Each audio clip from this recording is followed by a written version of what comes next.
When combing newspaper archives looking for forgotten massacres and violence that happened in the turn of the century in the Deep South, I found a reference to a long-forgotten and I believe covered-up race war which happened here in Screven County sometime between late 1899 and early 1901. Now, the story that I found initially said that there was a constable named Milton Mears who gathered together two friends, a Captain Wade and a Deputy Hamilton, to cross over into a community which was sort of run by a black nationalist group called the Knights of Archery, which was actually just a fraternal society based out of Savannah.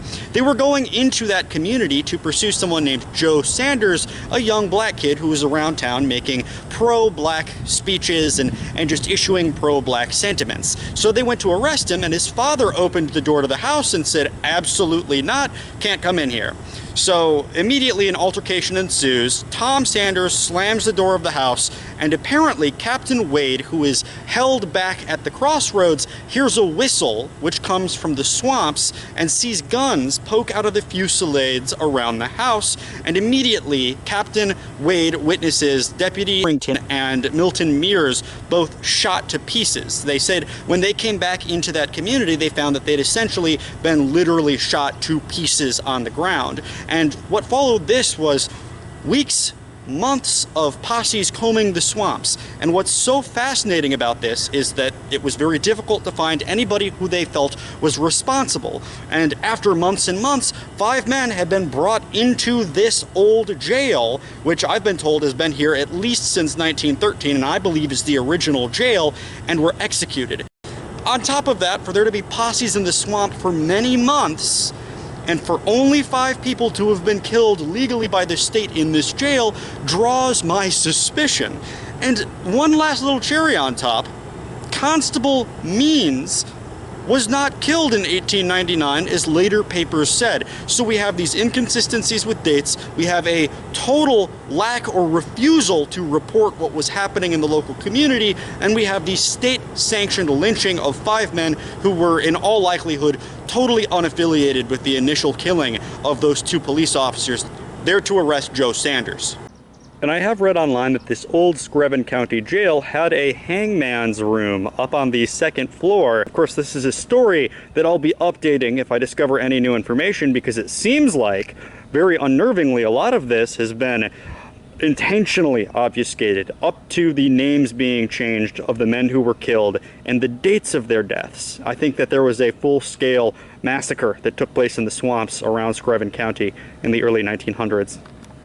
We have here at the grave of Harrington yet another inconsistency with the initial narrative of the ambush. You'll notice it says, killed August 11th, 1900. Now, those initial narratives said that when Captain Wade came back, he found both bodies literally shot to pieces, meaning their limbs were basically falling apart. This was a common narrative that was used in lynchings because they would shoot them until they literally fell apart. Now, to survive for 2 days after that obviously isn't the case, and later reports did say that it wasn't at the house of Tom that this happened. It was rather in an altercation with 2 black men named Alexander. So it seems to be the 3 men got into an altercation with the 2 Alexander brothers, and Mears was immediately killed, Harrington was gravely wounded, and Wade made it back to his brother with scrapes and scratches, and his brother, the Senator Ulysses Wade, decided to send out a posse because he basically was the law in the county.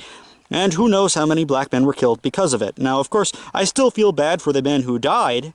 I don't think that you should be getting into shooting matches over colliding your buggies, but it's kind of obvious to see that the story that was laid out, and is still currently laid out on the Officer Down Memorial page, is not as accurate as Southern newspapers reported it. Southern newspapers which were, of course, led and heavily influenced by the Wade family. This is the grave of William Melton Mears, one of the 2 men killed in that initial ambush along the Savannah River while working with the Screven County Constabulary. Later reports said that he was killed in October of 1899, but contemporary reports say August 9th, 1900, and he's buried in the shadow of the more prominent Wade family at this beautiful church not too far away from South Carolina on the old Wade plantation. And what's so fascinating about his story is the fact that because he didn't come from as prominent a family, his name was often sort of hidden or obfuscated, and certain papers said that it was the death of one of the constables alongside the death of, quote, Melton and Means, confusing his last name, Mears, for Means, essentially suggesting that 3 men had been killed and that the Wade boy, who was very prominent in the local community, was expected to die up in Augusta. Naturally, for all of these men to have been killed from prominent families and from farmers and the sons of teachers, the local community was in uproar, and the papers are notably silent in the months following, up until midway through next year when 5 people were killed in the local county jail. The involvement of Constable J.T. Wade in this initial ambush cannot be emphasized enough because of the nature of the family from which he came, a family which was and still is incredibly influential in Georgia and South Carolina politics, and that is because of his father, Reverend Peyton Wade Sr., who was a descendant of some of the earliest settlers of South Carolina, and as such the family name had managed to consolidate a lot of their power around the plantations along the Savannah River on both sides of the border, and at the start of the Civil War, Reverend Wade owned 500 slaves who lived on the Wade plantation, which still exists right down the road from this church. Now, J.T. Wade had 11 siblings, many of whom grew to great prominence, including his brother Ulysses P. Wade, who was a senator at the time in Screven County, and managed to, I believe, rip a lot of this from the history books. And the fact that the newspapers can't agree on even what year this happened makes me think that a lot of reporters were simply told to hush up,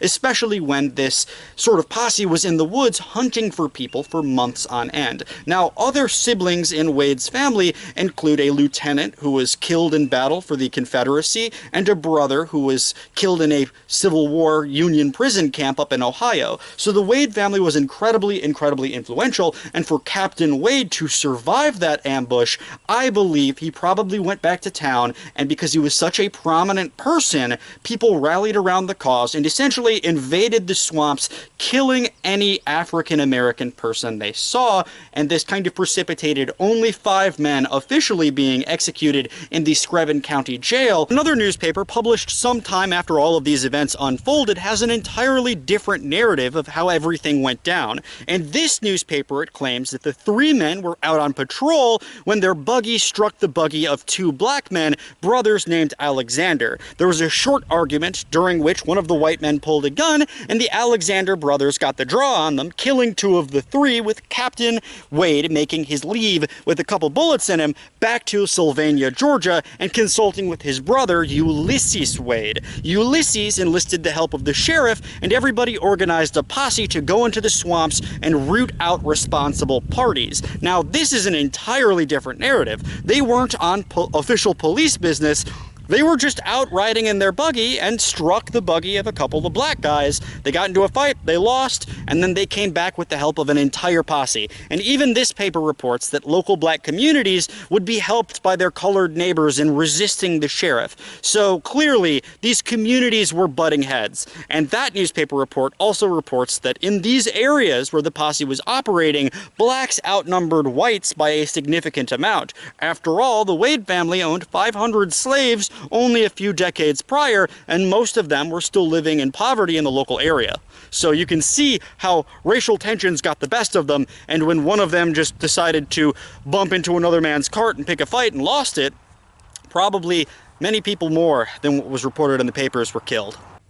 I should point out that some initial reports of the ambush claimed that J.T. Wade had survived but was very gravely wounded and brought up to the hospital in Augusta, leading many to think that he might not survive. And because Reconstruction was relatively recent past, and most people in Wade's family had been in the Civil War in one way or another, either in politics or serving as officers for the Confederacy, people remembered the black militiamen under Reconstruction, and hearing of a community run by the Knights of Archery out in the swamp swamps, they probably had a lot of anger directed towards them and kind of restructured the propaganda they had around anti-black sentiment in the immediate aftermath of the Civil War and went out to pursue them. I've even read in papers that the motto of the Knights of Archery was "Death to Whites." Now, that's not the case at all. In fact, Jimmy Carter actually grew up on a community founded by the Knights of Archery in what's now Plains, Georgia. So the Knights of Archery was just a black fraternal order, but because of this ambush, it immediately became associated